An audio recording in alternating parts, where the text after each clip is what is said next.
임대부동산 투자하는데 LLC가 필요하냐? 몇 개나 필요하지? 언제 필요하지? 어디에 설립하지? 이 모든 질문에 대한 답변입니다. 오늘 내용은 부동산 투자자들이요, 자산 보호, 프라이버시 등을 확보하기 위해 이 LLC를 설립해서 투자한단 말이죠. 이에 대한 방법을 설명하는 내용입니다. 핵심은요, 언제, 어디에, 어떻게 LLC를 설립하는지를 결정하는 것입니다. 이번 10월 23일 저와 JC&컴퍼니의 전문가들이 오렌지 카운티 교민 여러분을 직접 찾아갑니다. 지난 9월이었죠. 뉴저지에서 진행된 파이낸셜 컨설턴트 모집 행사와 세미나가 굉장히 성공적으로 마무리되었는데요. 복잡 다양해지는 고객들의 세무, 자산관리 서비스에 대한 니즈와 함께 법률, 세무, 자산관리 원스톱 솔루션의 필요성을 다시 한번 체감하는 행사였습니다. 10월 23일 목요일 저녁 7시에는요. JC&컴퍼니 본사가 있는 얼바인에서 미국 절세 그리고 은퇴 전략 세미나가 진행됩니다. 누구도 알려주지 않았던 자산가들의 성공 규칙부터 트럼프 대통령도 활용했던 숨은 절세 비법과 함께 해외 계좌 신고, 리빙 트러스트 등 교민분들이 반드시 알아야 할 자산관리 성공 전략을 실제 사례 중심으로 액션 플랜을 소개합니다. Q&A 세션을 통해 궁금하셨던 내용도 제가 직접 답변해 드릴 예정이니까요. 많은 참여 바랍니다. 자세한 신청 방법과 정보는 영상 설명란과 고정 댓글에서 확인해 주세요. 그럼 세미나 현장에서 뵙겠습니다. 자, 첫 번째요. 언제 LLC를 설립하느냐? LLC의 설립 시기죠. 이게 취득하는 어떤 부동산의 유형 그리고 자금 조달 방식에 따라서 필요한 어떤 상황 또는 시기가 달라진다라고 하는 것이고요. 이게 많은 경우 이 론 받는 데 있어서 영향을 받기 때문에 그래서 이제 설립 시기, 이 LLC에 언제 부동산을 넣느냐의 시기가 영향을 받는 그런 내용이거든요. 한번 볼게요. 얘기하는 어떤 부동산의 유형이라는 건 이 정말 이게 창고나 무슨 오피스냐 이런 뜻이 아니라 이 레지던셜이냐 커머셜이냐로 나뉘는데, 여기서도 지금 논의의 기준은 커머셜이 정말로 그런 오피스나 그런 대상이기 때문이 아니라 이 유닛, 세대가 몇 개냐에 따라서 구분하는 거예요. 기본적으로 여기에서의 논의의 방향은 모두 레지던셜을 기준으로 보겠습니다. 그 중에 첫 번째로 주거용 부동산, 주거용이라는 것은 4유닛 이하를 말합니다. 이때는 다음의 상황에 따라 언제 LLC에 이 부동산을 넣는지가 결정이 됩니다. 첫째는요, 만약에 내가 현금 주고 사요? 그러면 LLC를 언제 세우느냐? 언제 세워서 언제 그 부동산을 넣느냐라고 하면요, 즉시입니다. 왜? 굳이 LLC를 하지 않을 이유가 없으니까. LLC 이름으로 매매도 하고요, 그리고 클로징도 하고요. 그래서 자산 보호라는 면에 있어서 그러한 어떤 효과를 즉시 확보할 수 있게 된다는 겁니다. 그리고 두 번째요. 만약에 내가 어떤 전통적인 은행에서 대출하는 거죠. 그랬을 경우 일반 은행에서의 이 대출이에요. 그러면 이제 4유닛 이하인 거잖아요. 그렇기 때문에 이건 나중에 LLC에 넣습니다. 왜? 먼저 론을 받는 데 있어서 어떤 조건들이 다르기 때문입니다. 이게 주거용 대출로서 간주되는 것이 법인이 아니고 개인을 대상으로만 가능하기 때문에 그런 거죠. 주거용이 이 커머셜보다 더 레이트도 더 잘 받고 여러 조건이 유리하거든요. 그래서 먼저 개인 명의로 이 부동산을 사요. 그러니 에스크로, 클로징, 대출 다 확보하고요. 그 뒤에 소유권을 LLC로 디드 트랜스퍼, 이전을 하게 됩니다.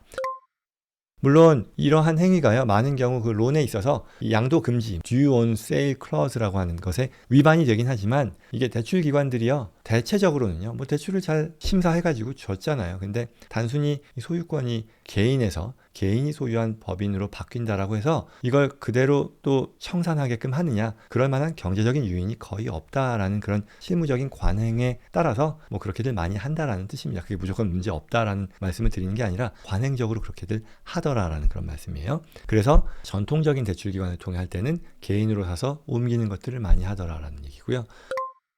그렇지 않고 또 포트폴리오 렌더라고 해서 신용조합 이런 데들 있잖아요. 거기는 어떻게 되냐면 대출을 일으켜서 그걸 계속해서 가지고 있는 거예요. 앞서 얘기했던 이 전통적인 대출기관이라는 거는 이걸 대출을 일으킨 다음에 그거를 다시 팔아가지고 계속 유동화를 시키거든요. 좀 어려운 얘기인데 아무튼 그게 중요한 건 아니고, 그래서 그런 어떤 포트폴리오 대출 기관에서 할 때는 자체적인 심사 규정을 적용하기 때문에 처음부터 LLC 대출을 할 수 있습니다. 물론 이게 앞서 얘기했던 전통 대출 기관보다 대체적인 어떤 텀은 더 좋지 않아요. 그러나 어떠한 이유에서건 이러한 기관을 써서 대출할 때는 굳이 개인이 사서 론을 다 받고 난 뒤에 바꿀 필요 없이 LLC에서 바로 론을 진행하는 것도 나쁘지 않다라는 그런 얘기죠.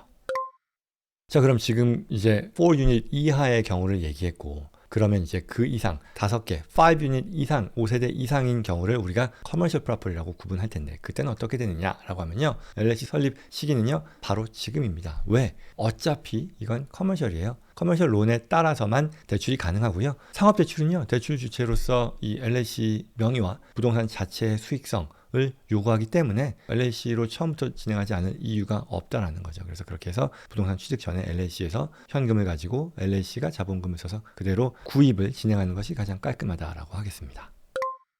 자, 그게 언제 LLC 설립해서 부동산을 넣느냐 였었고요. 두 번째, 어디에 LLC를 설립하느냐입니다. 이 질문도 종종 받는데요. 내가 델라웨어에 설립해, 네바다에 설립해, 뭐 이런저런 유명한 주에 설립을 해서 이 부동산을 소유하느냐라는 그런 질문을 하는데 답은 그렇지 않습니다. 대체로 LLC는요, 그 해당 부동산이 위치한 주에 설립하는 것이 맞습니다. 왜? 부동산을 계속해서 뭐 임대하는 거잖아요. 그래서 소득을 창출하는 경우에는요, 해당 주에서 지속적이고 정기적인 어떤 사업을 하는 것으로 간주되기 때문에 그 주에 LLC를 무조건 등록해야 돼요. 그러니 타주 설립을 한다 해도 예를 들어 앞서 말씀드린 네바다나 뭐 델라웨어다 이런 데 하더라도요, 결국은 부동산이 위치한 주, 뭐 예컨대 그게 캘리포니아라고 하면 캘리포니아에 foreign entity로서 등록을 해야 돼요. 그렇지 않으면 나중에 법적인 소송이 생기거나 했을 때 굉장히 불리해지거든요.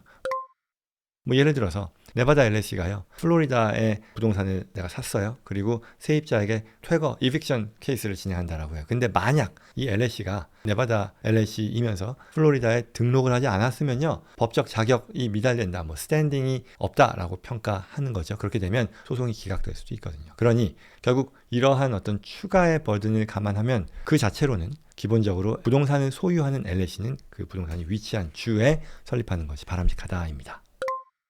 자, 그 다음에 세 번째 또 중요한 건데요. 어떻게 LLC 구조를 만들고 운영하느냐예요. 법적인 어떤 그 자산 보호 그리고 또 익명성, 뭐 프라이버시를 확보하기 위해서 그러한 목적을 위해서는 LLC를 이중 구조로 설립하는 것이 바람직합니다. 왜냐면요, 이게 보여지지 않으면 찾아서 문제 제기를 할 수 있는 대상을 못 찾는 거잖아요. 그러니 그러면서 자산 보호도 될 것이고요. 또한 익명성도 확보할 수 있을 것이고요.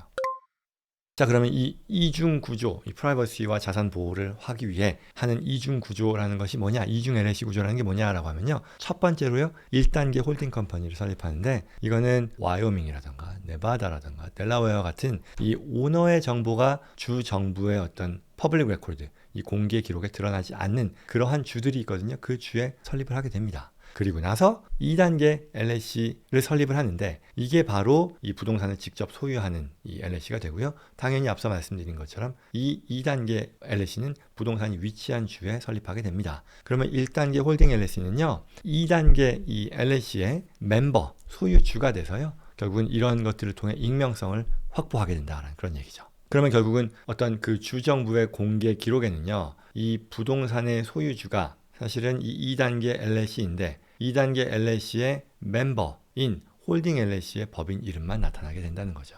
그리고 또 1단계 LLC로 올라가게 되면 거기에는 멤버의 정보가 드러나지 않는다는 거죠. 그러면 이제 운영은 어떻게 하느냐 일 텐데요. 이때에는 이 Special Officer Provision이라 그래서 특별 임직원을 고용한다거나 아니면 대리인을 활용함으로써 이런 부분들도 사실 그 프라이버시를 유지하는 데 있어서 계속해서 활용할 수 있게 됩니다. 뭐냐면 1단계 홀딩 LLC에서 이 실제 내부의 Operating Agreement에 방금 말씀드린 이 Special Officer Provision을 넣음으로써 말하자면 오너나 다른 누군가를 이 사장과 같은 임원으로 임명하게 되는 거죠. 그러면 이러한 경우에 달성하게 되는 효과는 이 LLC의 멤버도 드러나지 않고요. LLC의 매니저도 드러나지 않는 거죠. 왜? 특별 임원이라고 하는 것은 매니저가 아니기 때문에. 그래서 이러한 임원 직책을 가진 사람이 2단계 부동산 소유한 LLC를 대신해서 모든 일상적인 업무를 수행할 만한 그런 권한을 확보하게 된다는 거죠. 그리고 이러한 임원의 정보는 주정부의 공개 대상이 아니기 때문에, 공개 보고 대상이 아니기 때문에 결국 부동산의 소유, 운영에 있어서 이 오너십은 드러나지 않게 하는 그런 익명성을 확보하게 된다는 거죠. 아마 이러한 어떤 기능, 구조에 대해서 궁금해하시는 분들이 많을 거라고 생각합니다. 자, 그 다음에 네 번째는요. 부동산, 이런 질문이 있어요. 부동산을 하나하나에 대해 LLC를 별도로 세워야 하느냐? 아니면 그렇지 않고 하나의 LLC만으로도 충분히 여러 이 부동산들을 소유해도 괜찮은 거냐? 이런 질문 많이 하는데요. 장단점이 서로 바뀌는 그런 상황이라고 볼 수 있을 거예요. 예를 들어 내가 정말 법적인 보호를 최대화, 맥시마이즈 하고 싶다면 부동산 하나당 별도 LLC를 만드는 것이, 왜냐면 각각의 프로퍼티에서 나올 수 있는 어떤 리스크를 서로 간에 오염시키지 않도록 할 수 있겠죠. 그런 리스크를 차단할 수 있는 거잖아요. 말하자면 한 부동산에 있어서의 리스크, 뭐 소송 이런 것들이 해당 LLC에만 국한되게 할 수 있으니까 분리하는 그런 어떤 법적인 프로텍션의 효과를 얻을 수 있겠죠. 반면에요, 비용 또는 뭐 이런 것들을 놓고 보면 이게 사실은 오버하는 걸 수도 있잖아요. 여러 저위험 자산을 하나의 LLC로 묶으면 사실 어차피 또 보험도 가입할 텐데 그거면 충분하지 않겠느냐, 뭐 굳이 그렇게까지 하나하나 씌울 필요 있겠느냐라는 그런 관점에서도 평가할 수 있을 것이고요. 따라서 이런 것들을 감안하면요, 그러한 단독 LLC의 니즈가 있는지를 평가하는 게 좋을 것 같아요. 뭐 예컨대 고위험 자산이겠죠. 뭐 수영장이 있는 그런 건물 또는 상업시설, 이런 것들은 사실 단독 LLC로 가는 게 바람직할 것이고요. 저위험, 뭐 그냥 싱글 패밀리 이런 정도의 렌털 프로퍼티라고 한다면 굳이 하나씩 뭐 LLC를 씌울 필요는 없겠죠. 자산 규모 그리고 LLC 유지 비용을 고려하고 비교해서 경제적인 판단을 내리는 게 필요하겠다입니다.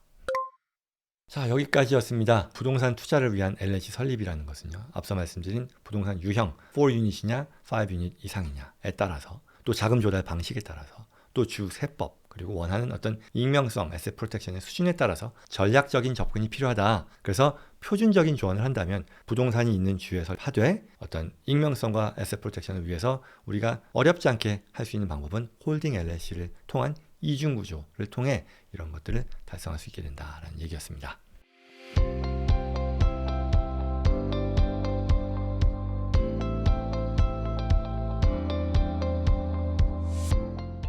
부동산 투자에서 LLC를 어떤 식으로 설립하고 활용할 것인가에 대한 오늘 내용이었습니다. 도움되었길 바라고요. 오늘 주제와 관련해서 도움 필요하거나 또 저와 재생관번 전문가들과의 상담 희망하시는 분들은요, 영상 더보기란 또는 고정 댓글에 있는 연락처로 연락 꼭 주시기 바랍니다. 구독과 좋아요 다시 한번 말씀드리고요. 다음에도 꼭 필요한 정보 놓치지 마시고요. 주변 분들께도 이런 정보들 전달될 수 있도록 도와주시기를 부탁드립니다. 고맙습니다.